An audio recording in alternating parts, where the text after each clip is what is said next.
Hello, welcome to Remember the Film, the podcast where I'm suicidal, me mate tries to kill me, me gun gets nicked, and we're still in fucking Bruges! I'm Josh Bradley. I'm your host. I'm joined today, as always, by my co-host, Jeff Grizz Ulrich. What's up, Jeff? Hi, Josh. Excellent choice for the intro quote there. And by Hugo Panay. What's up, Hugo? Hello. As the resident British-sounding person on this podcast, I will do my best not to use words that Americans do not like on this show. You mean slang that's more kosher in England, Yes. but not at all kosher in the U.S.? That maybe is used a lot in this movie? Is that what you're saying? That is in... I was writing down, for this movie, I was writing down funny lines, and half of them I'm going to have a hard time saying on this podcast, but that's okay. They use it with such incredible frequency in this movie. It really is something. It's how it is on the ground, you know? Yeah. I just picked up the DVD box of In Bruges, which I've had for, more than 10 years now. And one of the pull quotes in the back is, undeniably fun and refreshingly un-PC. Remember when people were really concerned about PC in the late 2000s? Yeah, I do. And I guess they still kind of are in different ways. I was going to say, it kind of comes in cycles a little bit, where we seem to be... Let me put it this way. I don't think you would say a movie is refreshingly un-PC nowadays. That would not be a pull quote from Newsweek. Maybe it was 15 years ago, not anymore. We were talking about In Bruges today. The refreshingly un-PC movie we're talking about today is In Bruges, which is one of my favorite movies. And obviously it's my favorite movie because it's un-PC. That's my barometer of judging a movie's quality. Yeah. But that's a joke. Before we get to that, we got to start with our first segment, which is what we've been watching. And I want to start with Grizz. Grizz, what have you been watching this week? So I did watch a few more movies this week, and so my list is not all television shows this time. But I watched Death on the Nile, the new Hercule Poirot movie from Kenneth Branagh.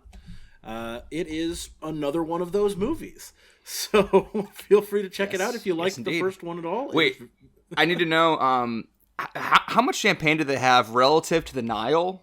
How much are we talking here? So now this is controversial. This is a big deal, Josh, because they say... Okay. I found it upsetting. I found it upsetting. They say they have enough to fill the Nile. Oh, really? Wow, That's enough champagne to fill the Nile? That's what they said? Yeah. Okay. But I'll tell you, I don't think they did. Okay. Yeah. I was very upset at the lack They of may have been champagne in the overselling actual a little film. bit. Yeah. They were may very be a much little overselling. boastful. When the trailers are lying to you just to sell you a ticket, that's what this was. I went to see this movie based on the idea that I was going to see a Nile. Thinking they'd have enough champagne to fill the Nile. Yeah. And they didn't. Okay.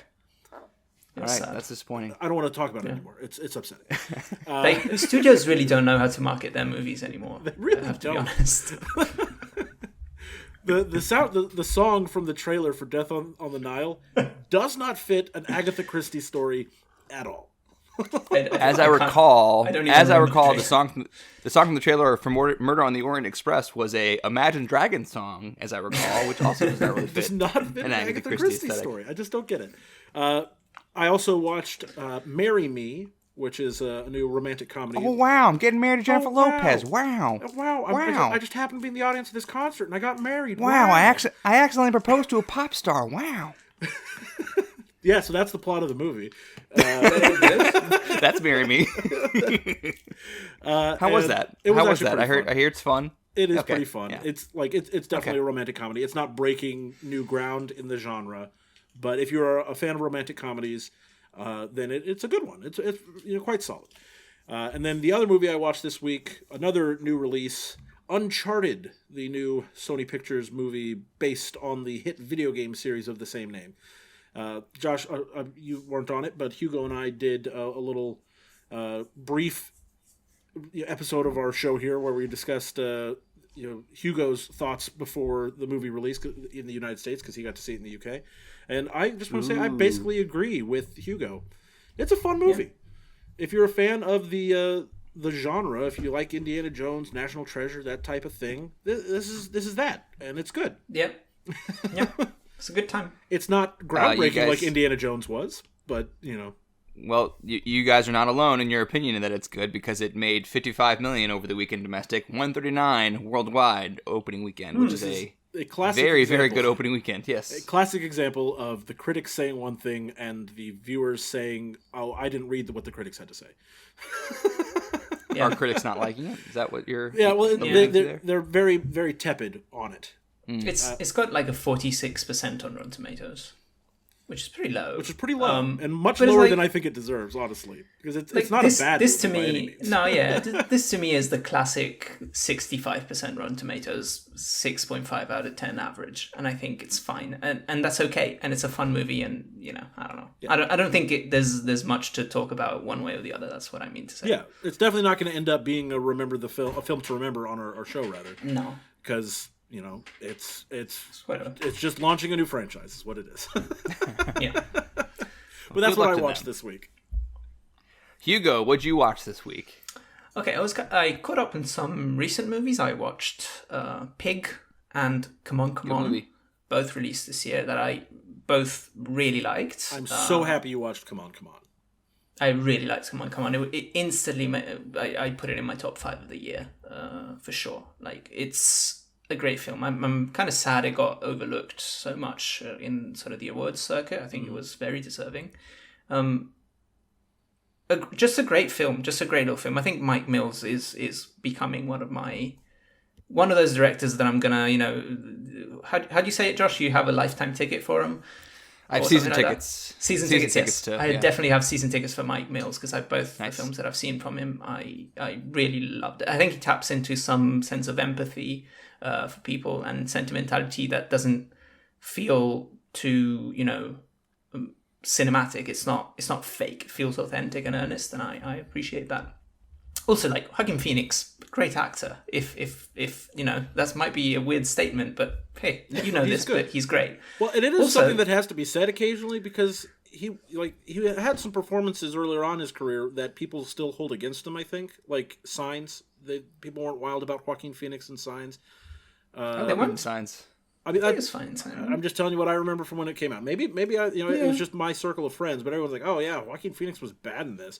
Or in Gladiator, I think that his overall creep factor Yeah. made people feel very uncomfortable about him, which I think is, he's good. a sign of a I good think actor in this case. Yeah. But I think he's good. But more importantly, Nicolas Cage in Pig is absolutely fantastic. He was nominated at the Critics' Choice Awards. I wish he got nominated for an Oscar because I think he really would have deserved it. And I think it is the way to recognize this film, because it's not as strong as, for example, Come On, Come On overall, but I think the performance is absolutely fantastic. And, I don't know, it's not so often that we get to have a great Nicolas Cage performance lately, because he does a lot of weird stuff that he chooses. But when he does, I wish he was recognized. But on the note great of movie Nicolas anyway. Cage, on the note of Nicolas Cage, are we excited for his upcoming film in which he Yes. plays himself? It looks ridiculous. What is I want to it? see The it. Unbearable Weight of Incredible Talent? The unbearable Something weight like of that, yeah. incredible talent. Yeah, it looks incredibly dumb and ridiculous, and I want to see it a lot. can't wait. I also Technically, watched- that's why adaptation was our film to remember, is to honor Nicolas Cage, and Yeah. in anticipation of that movie coming up. Yeah, I'm excited. I also watched Death and the Nile, and I feel similarly. It's like, it's good. It won't blow you away, but if you like this genre, I personally think these Poirot movies are really charming and fun, and I would, as I wrote on Letterboxd, I would watch one every 2 years, because I don't know, it's a genre that we don't actually get as much, and I think these are pretty well made, and the performance by Kenneth Branagh is super fun to watch, so I'd be into them anyway. It's also one of those things like that. I mean, yes, the genre you don't get a lot of them in this genre, but it's also Agatha Christie as the base for your story. If you don't stray too far from it, yeah, you're gonna have a solid story for your movie. Yeah. So it's like there's a low score that this is going to get for me every time, just because it's a good story. Yeah, it doesn't break new ground in any way, but it's fun. I would watch more. It's always I going to also meet at least a continued certain threshold, is what I mean. Sorry, I also continued my Batman rewatch. I watched The Dark Knight this week. One of those movies that I think when you don't watch it for a while, you forget how fucking incredible that movie is, and it still is. Like, it's great.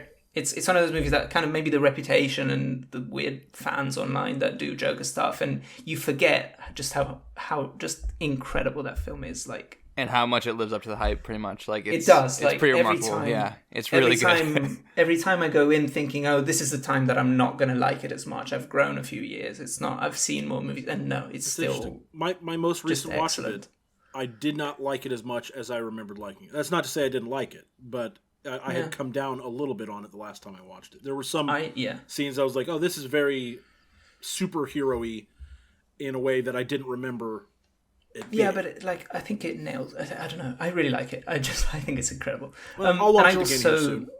Yeah, and I also watched the film Moonlight, which I had missed in 2016. Why did you watch that one, Hugo? I watched that one because I'm on another podcast called Large Popcorn, and once a month we do a movie club where people on Twitter will vote for a movie out of a theme. Next month's theme, for example, is Oscar Best Picture nominees, which you would like, Josh. We picked some interesting ones as well, some older ones. And so people voted for Moonlight, and we watched Moonlight, and I'm very happy that I watched it, because I think that movie is about like 15 different things, and it doesn't talk about any of them in the script, and yet it communicates about them so fluently and intelligently and beautifully in so many ways. I think that's excellent. I think it just blew me away, honestly.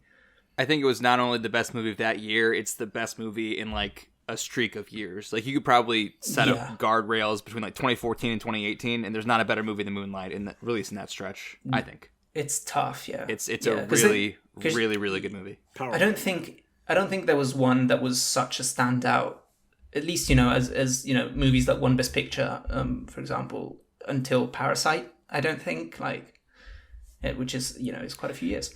In my opinion, someone posed this on Twitter, what's the best picture winner of the 21st century? And the only answers, I think, are No Country for Old Men, Moonlight, and Parasite as like the three best picture winners of the last 20 years. And there's a long gap between 3 and 4, whatever 4 is. Yeah. But it's those three. I would pretty much agree there. And I think Moonlight was a moment where it was cemented for me that Mahershala Ali is one of my favorite actors in the game right now. He's incredible. He's in 10 minutes of the movie. But he's so memorable in that. It's it's a little longer than 10 minutes, but it's a little longer. He's the main character of the first act, so he's like the main character of the first half hour, I think. I'd agree with that. But I think if you look at screen time, he's probably honestly. Yeah, he disappears at the half hour mark, which is remarkable. Yeah. Absolutely. Yeah. And his presence is felt throughout, though. He's evoked constantly, just thematically. But anyway, we don't have to talk about Moonlight too much. You can listen to the other podcast if you want, but it's an incredible film. It is. And I also watched another movie that I won't mention because it will be the film to remember for next week. So we'll talk about that at the end of this episode. Stay tuned for that. I did not watch much this week. I basically, as I was just telling you guys off mic, I watched a couple movies while I was doing other stuff, and those two movies were Pirates of the Caribbean, Curse of the Black Pearl, and Pirates of the Caribbean, Dead Man's Chest. Man, I forget how good Curse of the Black Pearl is. That first Pirates of the Caribbean movie. I love Curse of the Black Pearl. It's so good. So good. And people forget that Johnny Depp was nominated for Best Actor for playing Jack Sparrow, and which seems hilarious if you say it now, but it's at just the time it made sense.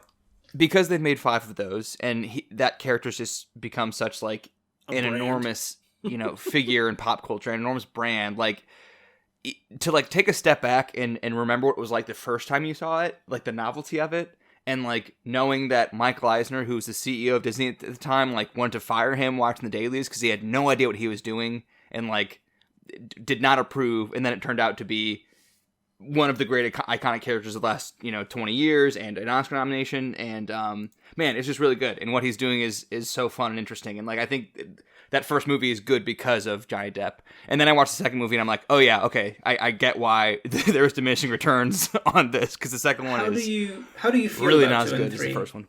It's obviously not as good as the first one, but I've always had kind of a soft spot for them. I guess I was at a young age when I watched them. I always have fun when I watch them. They're long. I definitely have a soft spot all over the place, but I have a soft spot for 2 because I think randomly when I was in high school we had Dead Man's Chest on DVD, but we did not have At World's End on DVD. So I think I've only seen the third one once or twice, and don't really remember much from it. But I also have fond memories of the second one. But I just it's way more convoluted than the first, and it is half a movie, much like Matrix Reloaded, because those two came. There were sequels that came out 6 months apart, so they really do tell 1 5-hour story instead of 2 2.5-hour stories. It's okay.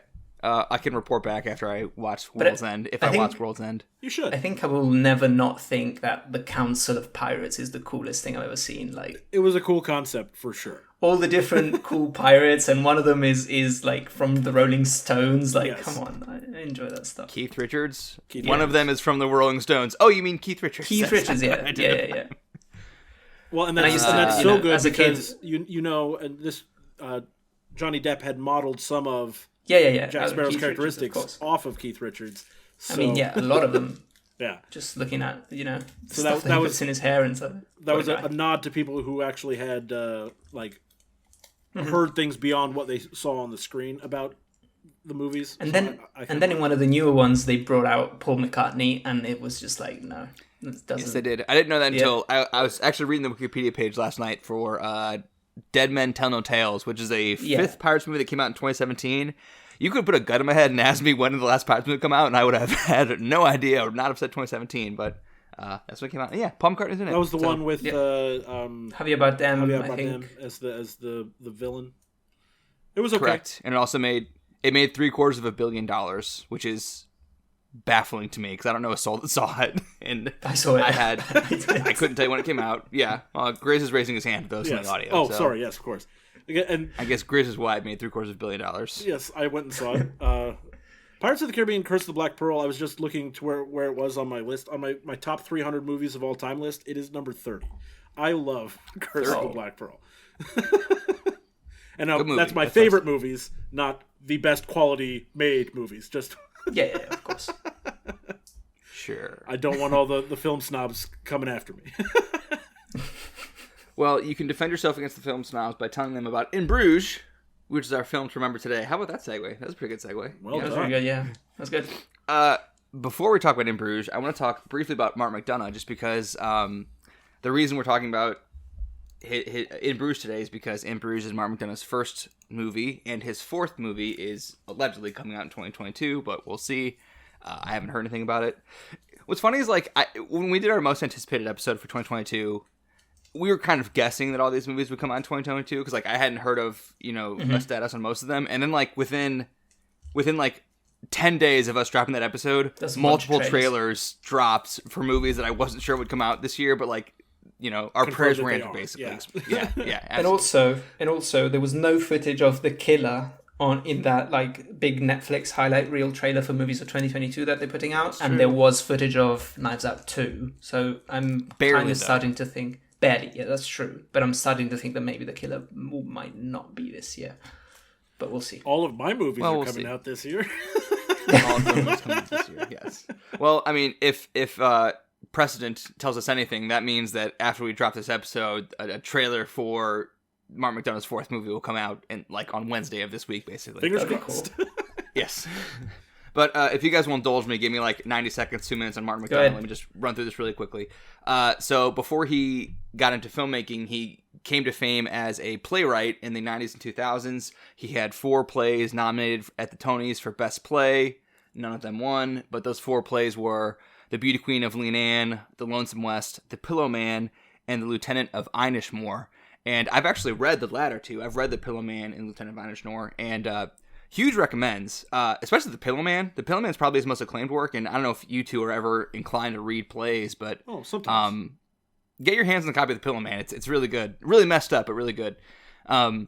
Speaking of messed up, the three movies of his that I've seen and the 2 plays of his that I have read, they all kind of strike a similar tone. Like, there is a Martin McDonagh tone, and that is In Bruges is a good example of it, which is, all of his stories are violent, darkly comic, layered, and we're going to talk later about how much setup and payoff there is in Bruges, but that's all of his work basically is layered.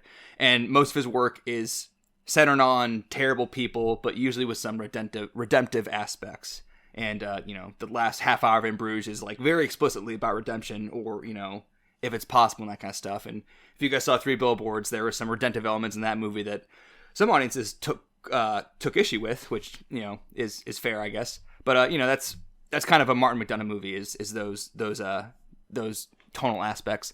And the last thing I want to say about Mark McDonagh is he very clearly has a knack for setting things in specific locations and having the location be a major aspect of the plot, because you have this, which is In Bruges, he had a movie called 3 Billboards Outside Ebbing, Missouri. And some of his plays include The Cripple of Inish Man, The Lieutenant of Inish Moor, The Banshees of Inisheer, A Behanding in Spokane. He actually had a trilogy of plays set in Leenane in Ireland. He had a second trilogy of plays set in the Aran Islands. So the man loves a specific setting. And Grizz, didn't you like allude to that in your letterboxd review of In Bruges? Oh yeah, my we'll talk about that later. But my letterboxd review was essentially I'll just say it now. It was what did the city of Bruges do to Martin McDonagh to make him write this script?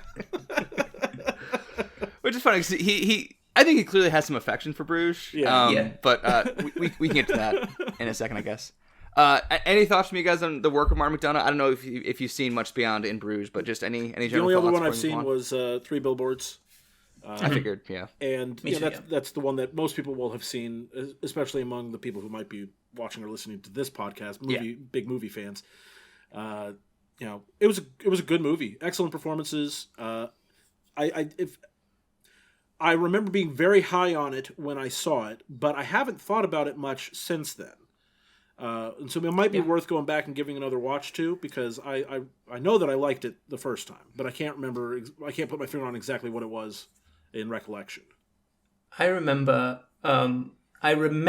my cinema experience for 3 Billboards because we were in Bologna, which was the former city where I used to study, and me and my girlfriend were just kind of catching up on Oscar movies that in Italy come out in like February. And so it was like a February Sunday where we went to see, I think we went to see In Bruges on the Friday. No, sorry, not In Bruges. 3 Billboards on the Friday and Phantom Thread on the Saturday. So the day after. Weekend. And like, it was funny because there was like technical problems on both screenings. Like in 3 Billboards, there was a cat that walked in and started walking around, and we started seeing the shadow of this cat on the screen. And so somebody came in and had to catch the cat. And then Phantom Thread, the movie just stopped at one point, and it was gone for like 5 minutes, and it was just not. And they had to it was a mess. But I really like that movie. Theaters, man. Yeah, they're messed up, man. They need more funding. The multiplexes are taking over. 3 Billboards was... I kind of feel the same as Grizz does. Like, I at the time that I saw it, I was like, this is incredible. And it did not stick with me as much as In Bruges has, for example. Like, In Bruges is a movie that I saw for the first time, like, 3 years ago. So more or less, like, as much time has passed. I mean, it was 2018. I saw this in 2019, maybe. But, like...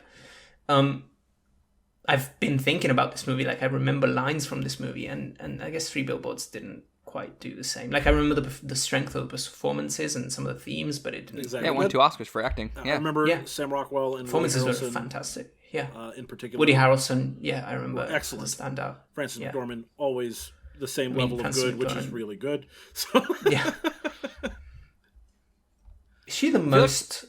Is Frances McDormand the woman who has the most Oscars for lead acting, or is that Katharine Hepburn? Katharine Hepburn. Okay. Really? Okay. Meryl Streep has 3. Frances McDormand and Meryl Streep both have 3 Oscars, but I believe one of them is supporting for Meryl Streep, and they're all lead for Frances McDormand.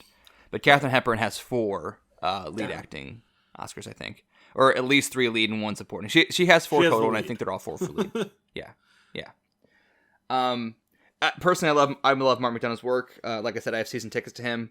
I mean, I sought out 2 of his plays to read based on how much I loved In Bruges and 3 Billboards, and I haven't read a play outside of school ever. Besides, I think that's not true. I've read a few, but very few, and 2 of them were Martin McDonagh plays, which again I recommend doing. Well, and the other thing I wanted to say at this point, as far as our experience with Martin McDonagh, I didn't see the movie when it came out, but Josh and I both went to Notre Dame in Indiana, and I was in the Glee Club, and I had rehearsals at the DeBartolo Performing Arts Center every day during the week.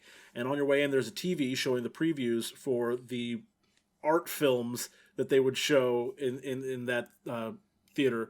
And it was always like things like with big name actors that I recognized, and I'm like, how come I'm not hearing about this movie anywhere other than on this little TV screen in the DeBartolo Performing Arts Center?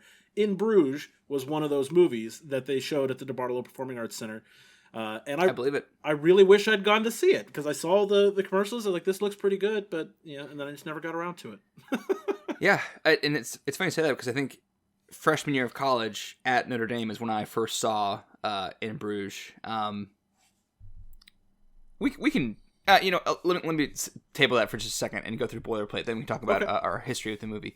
So Boilerplate for In Bruges, it debuted the opening night of Sundance in 2008. So in January of 2008, and then it had a U.S. release February 8th, 2008, and a UK release April 18th. This was not on my radar at all when it was out in theaters. I didn't become aware of this movie till months later, till the end of 2008. Like I said, while I was in college. Budget $15 million, box office $34 million, and that's split between $7.8 million domestic and $26.2 international. I don't know this for sure, but I'm assuming it did pretty good in the UK and in Ireland, and maybe it did good in Belgium, as far as I know. I don't really know, but definitely made more money overseas than it did in North America. It was nominated at the Golden Globes for Best Picture Musical Comedy, and both Brendan Gleeson and Colin Farrell were nominated for Best Actor in a Musical or Comedy at the Golden Globes. And Colin Farrell actually won the Golden Globe for Best Actor Musical Comedy. And then at the Academy Awards, it was nominated for Best Original Screenplay and nothing else. And that means it's one of the, as I've alluded recently, it's one of the old reliable screenplay-only nominations. Those movies that only get a screenplay nod and nothing else. Those are usually good movies worth seeking out. And usually every year there's one or two movies that have only a screenplay nom and nothing else. This year, we were kind of hoping before the Oscars that might be Come On, Come On. That was what we talked about before Oscar noms. Turns out it wasn't that. Turns out that there actually are no movies this year at the Oscars that have only a screenplay nomination. However, The Worst Person in the World kind of takes that in spirit because it was the surprise nomination screenplay category. But it's nominated for Best International Feature as well, so it's not its only nom, but kind of. Hugo, what do you got? Just to go back, it made 9.6 million in the United Kingdom. So UK alone, it made more money than in North America. Not just America, in North America. When I say domestic total, that includes Canada. So it made more in UK than it did in US and Canada, which makes sense. Remarkable, but I guess not that surprising. Funnily enough, at the 2009 Oscars for the 2008 movies, this was actually not the only movie with a lone screenplay nomination. The other one being Happy Go Lucky, Mike Leigh's movie, which is a movie I really enjoy. Do we know what it lost to for Best Original Screenplay at the Oscars offhand? I never do. 2008. I remember watching these Oscars in my friend Dan and Ethan's dorm room and being bummed that this lost to this movie. I'm going to maybe imagine that the Best Picture winner won screenplay, and it did, but Slumdog Millionaire was adapted screenplay, not original screenplay. So damn, close enough. Then I have no idea. It lost to Dustin Lance Black's original screenplay for Milk, the movie Milk, about Harvey Milk. I like Milk, but it won 2 Oscars that I really, really, really wanted to go elsewhere, being original screenplay that I hoped could go to In Bruges, and Best Actor, which I would have hoped would have gone to Mickey Rourke for The Wrestler, which is a movie that I enjoy quite a bit more than Milk. But Milk's still a good movie. Apparently, for the origins of the movie, Martin McDonagh said he went to Bruges for a few days, years ago, and was simultaneously extremely charmed by it, but also extremely bored by it after a few hours. So he kind of took those two sides of himself and put them into 2 different characters, being Ken and Ray, respectively. Ken, who's very taken by the city, Ray, who is not at all taken by the city. And McDonagh thought that the quaint, unassuming town, which is kind of it's kind of a town out of time. It's preserved medieval towns. Anything there kind of can take place at any time. He thought that would be an interesting setting for a modern hitman caper situation, because it's a city you haven't seen on film, unlike London, New York, L.A., etc. And last thing, the boilerplate. I wanted to play 6 Degrees of Harry Potter. Can you guys tell me the Harry Potter actors in this movie? Well, Colin Farrell. And who'd they play? Colin Farrell plays... Colin Farrell... He's in the Fantastic Beasts start movie. With Colin Farrell? Start with Colin Farrell. He was the first one I went to, but then obviously Ray Fiennes is Voldemort. Brendan Gleeson is Mad-Eye Moody. That's 3. I forget her name, but... it's Clemency Posey. Yes. Fleur Delacour. Fleur Delacour, yes. Chloe in this movie plays Fleur in the movies, yes.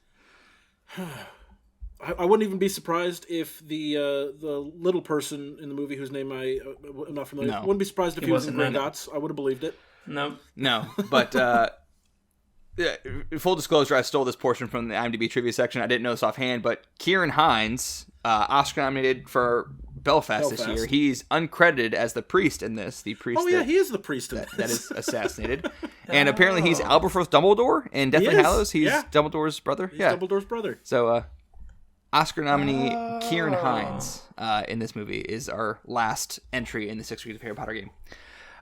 So we kind of already touched it briefly, but I want to know your history with this movie, if you have any, and what is your tweet-length review of the movie? I've already done mine, so you guys can do yours. Hugo, what's your history of the movie, and what's your tweet-length review? I think I saw, as I said it before, I saw it like 2-3 years ago, and really enjoyed it the first time. Really enjoyed the second time watching it for the podcast. And I guess my tweet-length review at the time was, this has like existentialism and really dark comedy and extremely British accents and Irish. And so, I mean, I'm basically in. What more do you need from a movie? What more do you need? Indeed. That's for different reasons. That's kind of also how I feel about this movie. Not because of the accents and that stuff, but definitely similar sentiment.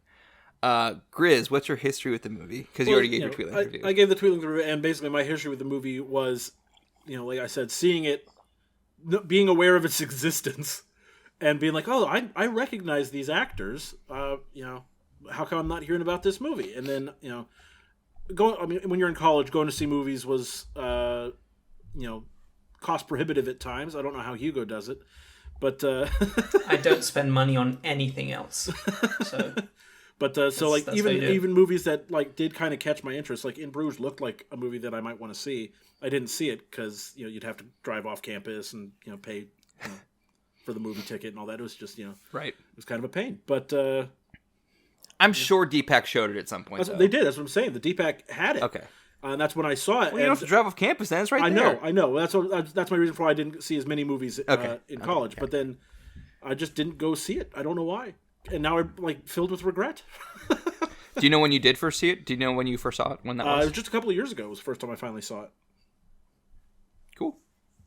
Do you remember what sparked your first watch of a movie that was 10 years old at that point? It honestly, I say a couple of years ago, it might have been Three Billboards was the reason that that I went and watched. I mean, that would make sense. I mean, that was about 3 or 4 years ago. So yeah. Yeah. So, like I said, when it came out in theaters, I was still a senior in high school. I had absolutely no knowledge of it when it came out in theaters. It wasn't until later that fall when I was a freshman in college that it kind of got on my radar. And it got on my radar because of the ringing endorsement of our friend and past and future guest, TJ Keeley. TJ saw it because he sees everything, and he, we were just, talking about stuff that was out, and he mentioned this and how good it was. So it got on my radar for that reason. And I went in hard on this movie. Like, I saw it again when I was like 18, 19. And like, it's one of those movies that like an 18 or 19-year-old will see it and like, no one's heard of it, but it's like really, really good. So suddenly you become like it's part of your personality. An advocate, yeah. Yeah. And you like start recommending it to all your friends and making them watch and that kind of stuff. And like, yeah, I mean, if it's a cortex for me, which I think it probably is, it's only because I was like 18 when I saw it and like discovering movies and like that's fun. But that's it's also definitely how I came to it. I think the humor would appeal to a 19-year-old a lot. Absolutely. And since my humor has not evolved since I was 19, it still appeals to me. It's evolved more than I realized. Like, I watched the movie this week, and like, while a lot of it's really funny for nostalgic aspects, some of it like that I definitely laughed my ass off when I was 19. I'm like, here's the thing. Mike Birbiglia is a comedian, and he once tweeted something along the lines that I still think about constantly, and it's that he said, I don't really get offended by jokes. I mostly just shake my head and say, I don't know, man, which is kind of how I am. So, like, stuff within Bruges that made me laugh my ass off when I was 19. Now that I'm 32, I just kind of shake my head and go, I don't know, man. I think that's fair to say. But the other thing I want to mention about In Bruges, my history with the movie. Okay, first of all, my tweet-length review is... I'm completely stealing this from my friend TJ. He may not even remember saying this, but I certainly remember him saying this when we were 18, 19, because it's so perfect. He said, In Bruges is the kind of movie that Guy Ritchie's been trying to make for the last decade. Yep. Oof. Which is so spot on. It's like it's so well observed. And TJ, good job. Have you guys seen The Gentleman? I have not. I have not seen I did hear it was good. No. It's good, but it does the same type of humor, like 12, 13 years later, and it's not quite there. Because I feel like In Bruges is still conscious of the humor being not, refreshingly on PC. Yeah. Refreshingly on PC. And like, you're supposed to think, oh, this guy's an ass. Like, he's saying these things and they're funny, but you're kind of laughing at him for being like that, not necessarily punching down as much as you might think on surface with this movie. And The Gentleman kind of has a similar sense of humor, but doesn't have that extra element of self-awareness, I think. So, is The Gentleman your Guy Ritchie point of reference? Like, have you seen Snatch? Or Lock, I have Stock, and Two Smoking seen Barrels? Snatch, but I just thought because it came out recently. Yeah, no, I have seen Snatch. I enjoy Snatch more than Gentleman. I also I like Snatch better. Also, like his Sherlock Holmes movie, the first one. Like Lock, Stock, and Two Smoking Barrels is also very fun.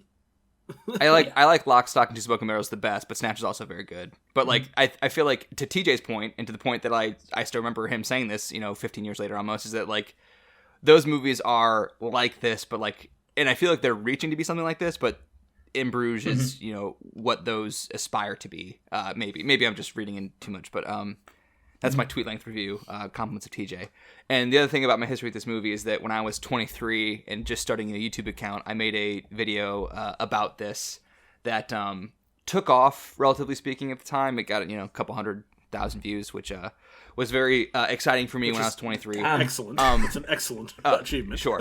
But I don't really watch my old reviews. I'm 32 now, and like watching this, something I made when I was 23, is a little surreal, just because like not that I don't stand by what I said then, but real quick, I was listening to a podcast this week, and they were interviewing Chuck Klosterman, the culture writer who wrote Sex, Drugs, and Cocoa Puffs, among other things. And he's got a new book out this week, and he's, late 40s, early 50s. And the interviewer asked him, like, there's material out that you wrote in your early 20s that's still, like, publicly available. How do you feel about reading your work from 20 years ago? And Chuck Klosterman said, like, I read that now, and I think to myself, man, I wish I was a better writer, but the ideas were there.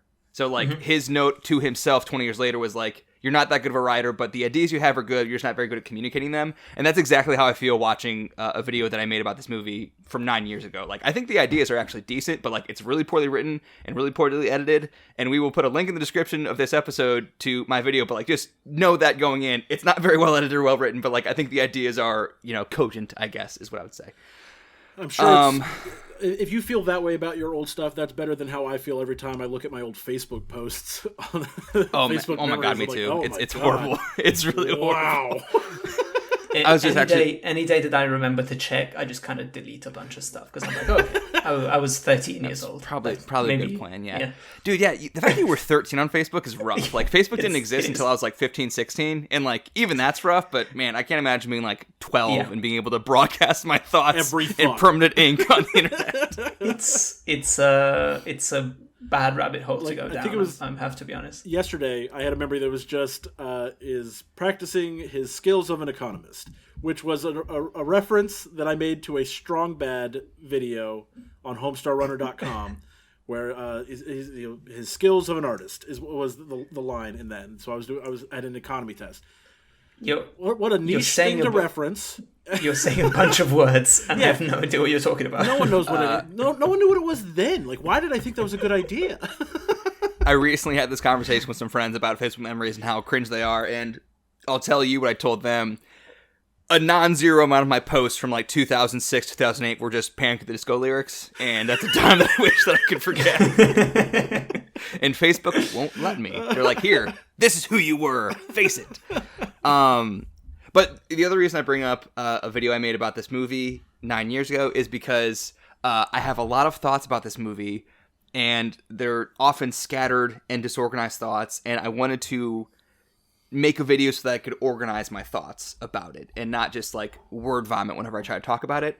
However, that was 9 years ago, so I'm warning you now, I may word vomit because I have a lot of thoughts and they're disorganized and I just want to get them out. So I need you guys to keep me on the rails this episode, if that's okay.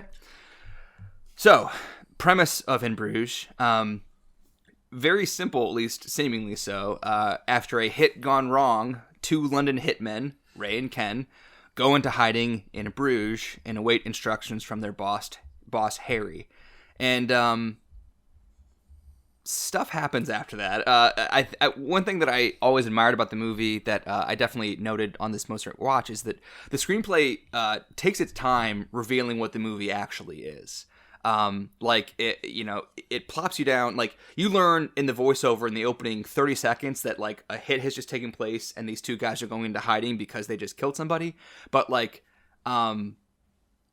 it takes its time. It's not until the end of Act 1 do you realize what exactly went wrong in the hit such that they had to go into hiding. And it's not until the midpoint that you realize what they're actually doing in Bruges and why they're there.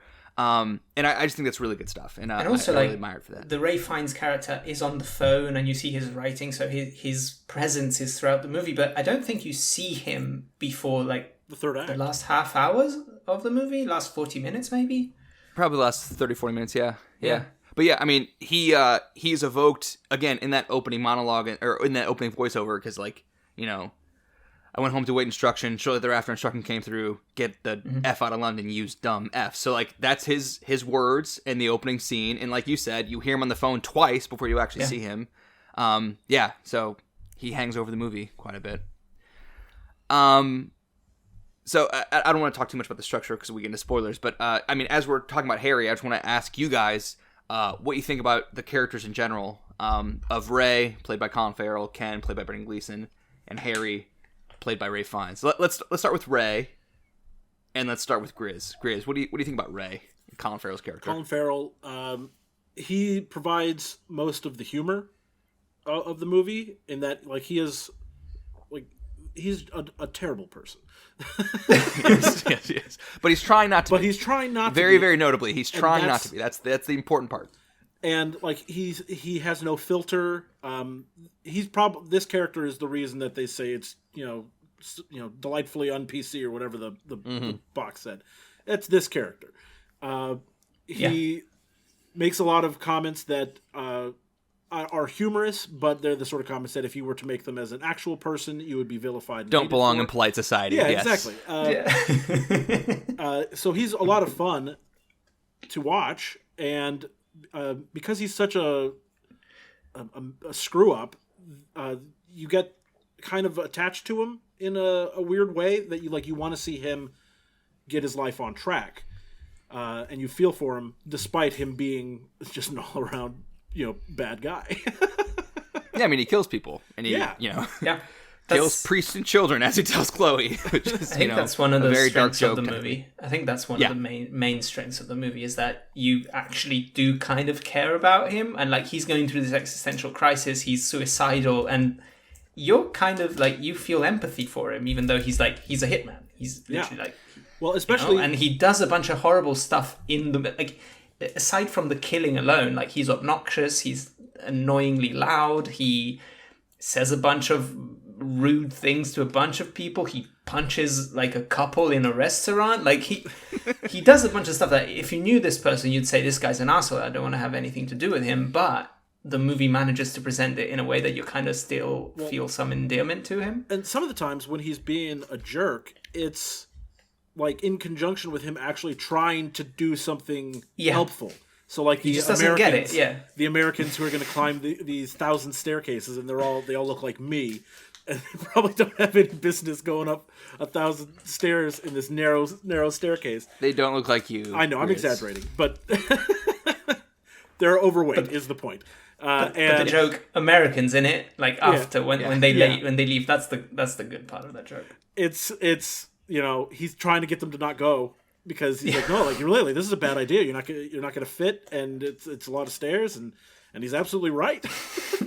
But he just says it in the most nonchalant and without any care for the way he says it. That, like, of course they react to it negatively. And then jumping on the other character, Ken comes down and he says the same thing. He just tries to be a little nicer about it. Like, he's like, "Are you sure?" It's still extremely rude. Like, he's still like. Are you sure you're going to fit through the stairs? But, like... he tries. Hey guys, you guys don't want to go up there. It's really narrow. He's trying to be nice and like. Yeah, you bring up an interesting point. Well, I like that Ken has two specific moments where he is shown in direct contrast to either Ray or Harry. Mm-hmm. In this case, it's Ray. How Ray talks to the Americans and advises them not to go up into the tower, and the way Ken advises the Americans not to go up in the tower. Ray's version is, you're a bunch of fucking elephants. Ken's version is, hey guys, you may not want to go up there. It's really narrow. And like, those are two very different approaches to doing the same thing. And then later with the tower guard, the way that Ken handles the guy when he won't let him just go with €4.90 instead of €5, and the way that Harry handles him in the third act are two very stark contrasts. So it's like setting up Ken as this empathetic guy, particularly in contrast to his two other characters. Sorry, Grizz. I was just gonna say with the Americans going up the tower, the way Ken says, like, oh, you might not want to. It's really narrow. If that had been said to them before Ray had said what he said, and that's the punchline. Then it would have been responded to very differently. Because the punchline is the American woman says, "Screw you, mother effer," to Ken because he suggested they shouldn't go up there but only because they were primed by Ray's rude comments earlier. Is that the punchline to that joke, or is the real punchline that one of them has a heart attack while climbing the stairs? That's the later punchline. But that's something that I want to talk about later, just because, like, again, like, this movie is so good at, like, setup and payoff. Like, that's, like, a seemingly just funny, innocuous interaction that's just, like, there for laughs, but it actually really factors in the plot later on, and, like, just kind of, the way the movie just, like, points everything towards this conclusion at the end, and that's part of that, is like every little innocuous thing comes back and directs the characters to the conclusion, which I think is really cool. We'll talk about that later. Real quick though about Ray, you guys were kind of all dancing around it. He's a child, like Ray's a child. He's childish. There's even a line where they're at the church and he like is kicking the kneeler and like drags his feet to come over to talk to Ken, and Ken makes some allusion to the fact that like, I thought we'd agreed that we would sightsee and you wouldn't act like a 5-year-old who just lost his sweets. And like that's how he acts the whole movie, and again, like his we're gonna stand in line to touch the blood of Christ, but do I have to? I mean, you don't have to. And he's like, oh, okay, and he just leaves. It's only the blood of Christ. Yeah, and like you don't have to. Yeah, and the way that he's like, boastful. It's kind of like a schoolyard kind of thing. He's like, I've only been in Belgium for a day, and I got a date with a girl in the film business, the Belgium film business. With the way he brags about how he had 6 pints and 7 bottles, and he's not even drunk, like that kind of stuff. Like he's a kid, like he is a boy in his maturity level, and even like even his suicidal tendency is portrayed almost as a tantrum in some. He goes to the playground to do it. Yeah, he goes to the playground to kill himself. And he has multiple tantrums throughout the movie. But like that all comes into play because when Ken and Harry in the third act are discussing Ray's fate, Ken keeps calling him the boy. The boy has the capacity to change. The boy has the capacity to do something good with his life. The boy had to be let go, and I had to do it. And what he's alluding to is the fact that like Ray is young and has time to turn his life around. Mm-hmm. Harry and Ken do not, but Ray does, and that's why Ken takes the actions he takes in the third act, is because Ray's a kid. I mean, relatively speaking, he's a kid, But his maturity level is that's his character. Is he's immature and has a lot to learn, but and is a terrible person, but wants to do better. I kind of already gave my notes on Ken. Is that he's like I like that he's kind of a criminal with a heart of gold situation, and like just seems to be like a really pleasant guy. Like I love that moment when he goes up to the tower by himself and just like looks out and takes a deep breath and just says, I like it here. Like it's really nice. It's a really nice. He just seems like a good. He's the only person who actually appreciates Bruges. Like because like in some ways Harry does ostensibly, but Harry does, but in a weird way, because he's like, oh, I went there when I was a child, so it's almost as if he relates it to this childhood memory, and it's like a fairy tale place. Like, and whereas Ken actually appreciates the culture. He looks into like the medieval town. He looks into the blood of Christ. Like he's actually interested in the city as it is.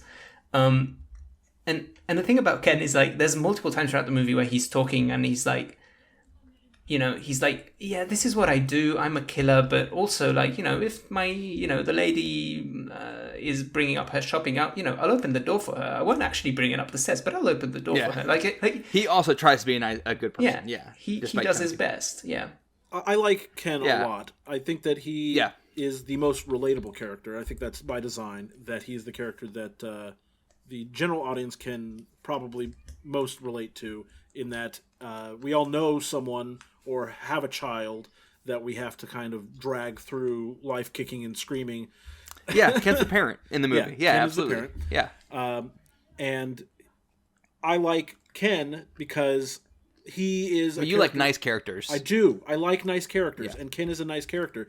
And I also like him in the context of him being a hitman, because, you know, the only way you can make a story about a hitman relatable for a decent human person to like actually empathize with the characters is to make at least one of them be completely, like, his work is completely separate from his actual personality. He doesn't derive enjoyment from his line of work. It's not his reason for being.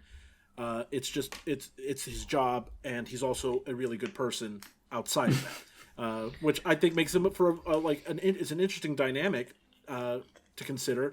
But it also makes him, to me, the most likable character. Yeah, and especially like in a movie that is explicitly about people kind of taking stock of what they've done and thinking about heaven and hell and thinking about the consequences of how they live their lives. And like, these guys have killed people. So like, it's interesting to like give these characters that kind of, you know, dilemma or you know, moral thought exercise. And I really love Ken's moment where he's like, you know, I have killed people. Not many people. Most of them weren't very nice people. But like, you know, him also working through, even though the journey of conscious is not his, it's Ray's. It's still, you know, interesting to hear him say that kind of stuff. I also I kind of wonder, you know, there is some implied history between Ken and Harry that I think is very interesting. And there's actually some deleted scenes that make it more explicit, their history. But there's implied history between the two of them, and I wonder if Ken would have become a hitman had it not been for he lives to owe Harry a debt. He does mention his wife being murdered, and you know, Harry was helping to find the person that did it. So in the second half, he alludes to the fact that his wife was murdered in 1976, and Harry got the guy who did it. And then later, when they're in the bell tower, he says, "I owe you my life, Harry. I am eternally in your debt." Like, did he become a hitman because Harry helped him out in this? Yeah, I mean, that's maybe, what I get don't from know. it. You know, that's why I say, like, it's not his. It wasn't his life dream to be a hitman. He doesn't think it's an exciting or cool thing to do, and it's obviously, you know, that Ray does think that it's you know, pretty cool. That a fine hitman I turned out to be, as he says at one point. Yeah, because he has a picture. He has the Hollywood picture of a hitman in mind, is what Ray aspires to. This seems as good time as any to mention two deleted scenes. So I have it on the movie on DVD, and I never actually watched the deleted scenes until this week, which is weird given how much I like this movie. But there is a deleted scene where Matt Smith of Doctor Who and The Crown fame plays young Harry Waters, and I believe Brian Gleason, who is Brendan Gleason's son, plays a young Ken. And basically the scene is Brian Gleason is at I assume a brothel, and like he's holding his dead wife who was just, I believe, stabbed or something like that. And young Harry, played by Matt Smith, just like comes upon this scene and says, "Don't worry about it, I'll take care of it." Goes to a police station. It was a policeman who killed Ken's wife. He goes to a police station, just takes out a machete and just decapitates the guy who did it. And then just turns around and says, "I believe I just beheaded your detective." And then the scene just cuts. And apparently they cut it because the CGI didn't look very good, and that's true. Watching the deleted scene, the beheading looks terrible. But that also, I don't know. I prefer the illusion. Yeah, I feel like also this movie kind of has a lot of jokes at the expense of America, and to add on top of that, you know, the policeman killing the black wife of the main character. I didn't even put that together, but yeah, I guess that's a illusion they probably didn't want to play with. But in the actual movie, in the scene where it mentions Ken's wife, the little person asks Ken, "Did they get the guy who did it?" And Ken says, "A friend of mine got him." And then Ray says, "Harry Waters got him," and then does like a karate chopping motion, and that's an allusion to the fact that he cut the guy's head off. But again, I prefer the allusions and the implied history as opposed to making this explicit. So I think that's a good scene to cut. I agree. The other thing I want to mention, I think you would lose something by having that scene in the movie. Yeah, it's better in our imaginations than seeing the actual thing happen. The other thing I want to mention, though, in the deleted scenes is because we're talking about Ken and like his conscience, and you know, the reasons why he kills people. I thought it was very interesting that in a deleted scene, it explains why the priest was on Harry's hit list. The priest that Ray kills in the opening scene that sets the events of the movie in motion. Again, played by Kieran Hines in the movie. And in a deleted scene, Ken tells him, or Ray asks Ken, was it a pedophilia thing? Is that why? That's what I assumed. I had to kill him. And Ken says, no, Harry has a housing development, and the priest was on the board against the housing development. So he basically just took the priest out so he could build more housing and line his pockets more, which I think is like really depressing, super, super depressing. That wasn't even like, a quote unquote noble hit that set them on this course of action. And I also like that being cut because I feel like that kind of frames the whole situation a little differently in a way that I prefer it to not be that dark. Like that's really, really dark to have like, I mean, killing people is not a good thing, but you'd like to think, especially the way that Ken says most of them weren't very nice people, that kind of stuff. Yeah. Like you want to think that like it was, I don't know. Especially since you're trying to like these characters. You want to like you're trying Ken to like Ray. You're trying to like Ken, and like that sullies it in a weird way. It's weird to me that sullies it, but it kind of does. I don't know. Because there's also a thing about this, like you're empathizing with people who are killers, but in a way that is framed still with murder being very serious. Which is, for example, in a Tarantino movie like Pulp Fiction, you're empathizing with killers because they're funny, and the murder is kind of framed as something that's funny. Like it's not as seriously portrayed, I think, as this is. Like anytime there's actual talk or portrayal of murder in this, I feel like it's not trying to go for anything funny. Whereas, when, they shoot off Brad's head inside the car in Pulp Fiction, that's, that's comedy. Marvin's face, yeah, sorry. Marvin's head. Sorry, because I guess in my head I had, look at the big brain on Brad. That's where it came from. Never mind. Well, they shoot Brad, you know too. What I mean? Yeah. Like, yeah. The way the actual crime is framed is very serious. And even them wrestling with the fact that that's what they do for a living is the serious part of the movie. Yeah, and what's interesting is, this is the kind of movie that people would call a Tarantino knockoff. And when it came out, I'm pretty sure that got... Especially because, like, it's about hitmen. There's an element of nonlinearity just because, like, it kind of flashes back to show you how they got to where they are. Mm-hmm. Like you said, I feel differently... Yeah. I feel differently about this than I do about Pulp Fiction. Sorry, Grizz, what do you got? I was just going to say, it's because this movie is, part of it is billed as a dark comedy, right? And because there is quite a good deal of humor, and it is laugh out loud funny at moments. But it's like you say, Hugo, there is no humor in those killings, and that juxtaposition is what makes those moments that much more powerful, and again helps you to feel what the characters are feeling. That helps you empathize more with Ray when you see what actually happened, because it's like, oh yeah, no wonder this has set him down an even darker path than being a hitman already would. It's an excellent approach to those sort of scenes to not have any humor in those moments. Mm-hmm. Yeah, and there's a code of ethics. Like that's kind of the whole thing about the second half is a code of ethics, and it was violated by the botched hit, and so therefore there are consequences. And like what should the consequences be is really the question of the last act, which I think is very, very interesting. And while it does go to some dark places and some philosophical places that I think is very interesting, it's also very funny, which is why I want to ask you guys now, what do you think the funniest scene and or the funniest line is? We'll start with Grizz. That's so tough. It is tough, I know. The one that I can start with Hugo if you like. The one that jumped to mind first, and so this may not actually be my funniest, but one of my favorite moments is Ray Fiennes on the phone, and then he calls his wife an inanimate effing object. So there was I spent a lot of time on Reddit from like 2011 to like 2016, and there was a stretch where you could not mention this movie on Reddit without 18 people commenting in all caps, "You're an inanimate effing object." It's like the quote of the movie. Probably. Which is really funny. That's a funny line, but it's made all the funnier when he's then talking to his family, saying goodbye. Hey, I got to go to Bruges for a little bit. He's being nice to his kids. And then he turns around to his wife and says, "I'm sorry I called you an inanimate effing object." Yeah. I was upset, yes. I was upset. Good stuff. Hugo? Okay.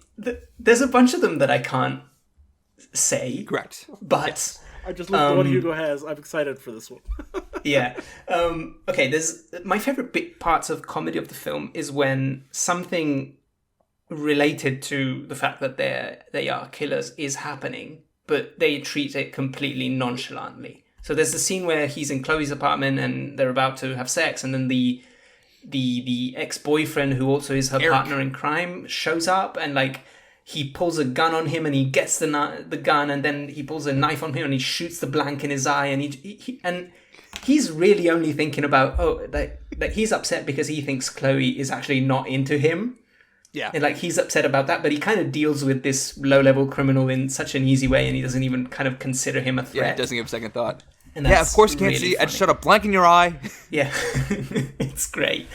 And another one is more closer to the end when they have this sort of standoff inside the hotel, and he says, "Okay, let's do this. Let's not involve this pregnant lady. So I'll jump out of my window, and you go to the right, and you'll find the canal." And they say, and they have a pause there. They say something else, and then Harry character says, "So hang on, I go outside and then I go which way, right or left?" And he's like, "You go right, you go right, don't you? You can't miss. It's a big fucking canal. It's a big fucking canal." And he's like, "All right." He's all right. Jesus, I only just got here. I just got here, haven't I? That's a great exchange.